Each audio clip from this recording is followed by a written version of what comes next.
Hello বন্ধুরা, কেমন আছেন সবাই? আশা করি সবাই খুব ভালো আছেন। বন্ধুরা সবাইকে স্বাগতম ফ্যাক্টস অর টেক চ্যানেলের আরো একটি নতুন এক্সপেরিমেন্টাল ভিডিওতে। তো বন্ধুরা তখন কি হবে যখন প্লাস্টিক খেকো লার্ভার মধ্যে একটি মাছকে দিয়ে দেওয়া হবে? তখন কি সেই লার্ভাগুলো এই মাছকে একেবারে খেয়ে ফেলবে নাকি অন্য কিছু হবে? আর বন্ধুরা লিকুইড নাইট্রোজেন কতটা ঠান্ডা হয়ে থাকে সেটা তো আপনারা সবাই জানেন। তখন কি হবে যখন বেলুনকে এই লিকুইড নাইট্রোজেনের মধ্যে ডুবিয়ে দেওয়া হবে? তখন কি এই বেলুনগুলো একেবারে শক্ত হয়ে যাবে নাকি অন্য কিছু হবে? এছাড়া বন্ধুরা আজকের ভিডিওতে এমন কিছু এক্সপেরিমেন্ট দেখতে পারবেন যে এক্সপেরিমেন্টগুলো আপনি হয়তো কখনোই দেখেননি। তো কথা না বাড়িয়ে চলুন ভিডিওটি শুরু করা যাক। Number 5, bleaching all cold drinks. বন্ধুরা বাজারে তো বিভিন্ন ধরনের কোল্ড ড্রিঙ্কস পাওয়া যায়, আর সেই কোল্ড ড্রিঙ্কস গুলোর এক একটা এক এক রঙের হয়ে থাকে। তখন কি হবে যখন সেই কোল্ড ড্রিঙ্কস গুলোর মধ্যে ব্লিচিং পাউডার দিয়ে দেওয়া হবে? তখন কি সেই ব্লিচিং পাউডার গুলো এই রং বেরঙের কোল্ড ড্রিঙ্কস গুলোর রং একেবারে চেঞ্জ করে ফেলবে নাকি অন্য কিছু হবে? চলুন এই মজাদার এক্সপেরিমেন্টটি দেখে আসি। তো প্রথমে এই এক্সপেরিমেন্ট করার জন্য বিভিন্ন ধরনের কোল্ড ড্রিঙ্কস নেওয়া হয়। এরপরে এই এক্সপেরিমেন্ট করার জন্য কয়েকটি স্বচ্ছ গ্লাস নিয়ে নেওয়া হয়, যেগুলোর মধ্যে এক এক করে কোল্ড ড্রিঙ্কস গুলোকে ঢেলে দেওয়া হয়। আর বন্ধুরা আপনারা তো দেখতে পাচ্ছেন এখানে যে কোল্ড ড্রিঙ্কস গুলো নেওয়া হয়েছে সেগুলো এক একটা এক এক রঙের। তো এরপরে প্রত্যেকটি কোল্ড ড্রিঙ্কস এর মধ্যে 1 চামচ করে ব্লিচিং পাউডার দিয়ে দেওয়া হয়। তো বন্ধুরা প্রথম গ্লাসে ছিল ম্যাঙ্গো জুস, যেটা একেবারে অরেঞ্জ কালার ছিল। আর এর মধ্যে যখন ব্লিচিং পাউডার মিক্স করা হয় চামচ দিয়ে, তখন তো আপনারা দেখতে পাচ্ছেন এর কালারটি আস্তে আস্তে হালকা হতে থাকে। আর বন্ধুরা এরপরে গ্লাসে ছিল লাল রঙের কোন একটি কোল্ড ড্রিঙ্কস, যেটার মধ্যে যখন এই ব্লিচিং পাউডার গুলোকে মেশানো হয় তখন তো আপনারা দেখতে পাচ্ছেন এই লাল রঙের কোল্ড ড্রিঙ্কসে কোনো তফাৎ দেখা যাচ্ছিল না। এরপরে পরবর্তী গ্লাসের মধ্যে ব্লিচিং পাউডার মেশানো হয়, আর এটা ছিল ফিজ নামের কোন একটি কোল্ড ড্রিঙ্কস, যেটা পূর্বেই সাদা ছিল, কিন্তু ব্লিচিং পাউডার মিক্স করার পর এর রং আরো সাদা হয়ে গিয়েছে। এর পরের গ্লাসে ছিল কমলা রঙের মিরিন্ডা, আর এটার মধ্যে যখন ব্লিচিং পাউডার গুলো মিক্স করা হয় তখন তো বন্ধুরা আপনারা দেখতেই পাচ্ছেন কমলা রংটি চেঞ্জ হতে হতে কেমন সাদা হয়ে গিয়েছে। তো বন্ধুরা এর পরের গ্লাসে ছিল মাউন্টেন ডিউ, যেটার রং পূর্বে লেমন কালারে ছিল, কিন্তু ব্লিচিং পাউডার মিক্স করার পর এর রং একেবারে চেঞ্জ হয়ে পানির মতো হয়ে গিয়েছে, যেন মনে হচ্ছে এই গ্লাসের মধ্যে হয়তো পানি রাখা আছে। তো বন্ধুরা সবশেষের গ্লাসে ছিল পেপসি, যেটার রং কালো বাদামি হয়ে থাকে। কিন্তু বন্ধুরা ব্লিচিং পাউডার মিক্স করার পরে রংটা কেমন হয়ে গিয়েছে সেটা তো আপনারা দেখতেই পাচ্ছেন। এর রং একেবারে হালকা বাদামি রঙের হয়ে গিয়েছে, যেটা অনেকটা ইন্টারেস্টিং। তো বন্ধুরা আপনার কাছে যদি ব্লিচিং পাউডার থেকে থাকে তাহলে আপনিও এই এক্সপেরিমেন্টটি বাসায় করে দেখতে পারেন।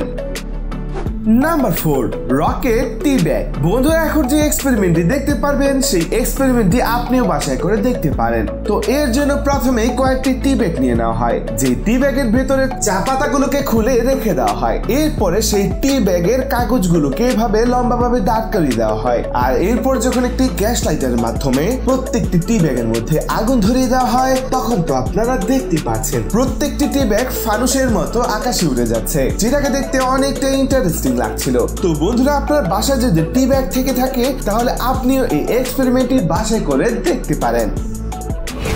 Number 3, balloon in liquid nitrogen. বন্ধুরা লিকুইড নাইট্রোজেন কতটা পাওয়ারফুল আর কতটা ঠান্ডা হয়ে থাকে সেটা তো আপনারা সবাই জানেন। লিকুইড নাইট্রোজেনের মধ্যে যখন কোনো কিছু দেওয়া হয় তখন সেটা লোহার মতো শক্ত হয়ে যায়।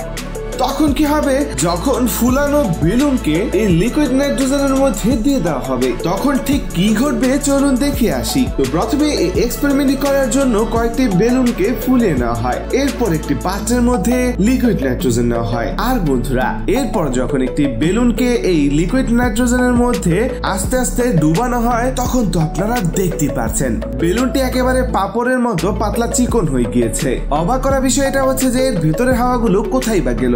এখন অনেকেই মনে করতে পারেন বেলুনটি হয়তো ছিদ্র হয়ে গিয়েছে, কিন্তু বন্ধুরা এরপর যখন সেই লিকুইড নাইট্রোজেন থেকে এই বেলুনটাকে বাইরে এনে কিছুক্ষণ রেখে দেওয়া হয় তখন তো আপনারা দেখতে পাচ্ছেন বেলুনটি আস্তে আস্তে আবার ফুলতে থাকে আর এক পর্যায়ে পূর্বের রূপে ফিরে আসে, যেটা একেবারে অবিশ্বাসজনক ছিল। Number 2, dry ice and water bomb experiment. Number 1, larva versus fish.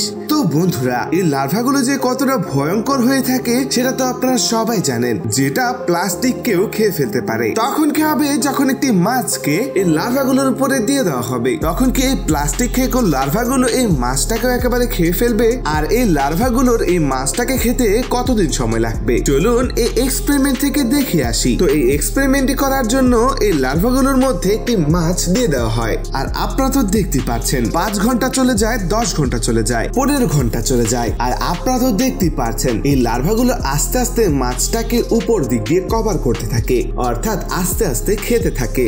এরপরে বন্ধুরা আস্তে আস্তে একদিন চলে যায়, তারপরে এই লার্ভাগুলো এই মাছটাকে খেতে থাকে। এরপরে 2 দিন চলে যায়, আর এরপরে 3 দিন চলে যায়, আর 3 দিন যাওয়ার পরে আপনারা তো দেখতে পাচ্ছেন এই লার্ভাগুলো মাছটাকে প্রায় খেয়ে ফেলেছে। এরপর যখন সেই মাছটাকে বাইরে এনে দেখা হয়, তখন তো আপনারা এটাও দেখতে পাচ্ছেন এই লার্ভাগুলো এতটাই খেকো যে লার্ভাগুলো এই মাছটির কোনো অংশই বাদ রাখেনি, শুধুমাত্র এই মাছের কাঁটাগুলোই অবশিষ্ট ছিল। তো বন্ধুরা এই ছিল আজকের 5টি অসাধারণ এক্সপেরিমেন্ট। এই 5টি এক্সপেরিমেন্ট থেকে আপনার কাছে কোন এক্সপেরিমেন্টটি সবচেয়ে বেশি ভালো লেগেছে তা অবশ্যই কমেন্টে জানিয়ে দিবেন। ভিডিওটি যদি ভালো লেগে থাকে তাহলে অবশ্যই ভিডিওটিতে একটি লাইক করে দিবেন। চ্যানেলে নতুন হলে অবশ্যই চ্যানেলটি সাবস্ক্রাইব করে রাখবেন, আর পাশে থাকা বেল আইকনটি প্রেস করতে ভুলবেন না কিন্তু। দেখা হবে নতুন ভিডিওতে, আর ততক্ষণ পর্যন্ত সবাই সুস্থ থাকবেন, ভালো থাকবেন। আল্লাহ হাফেজ।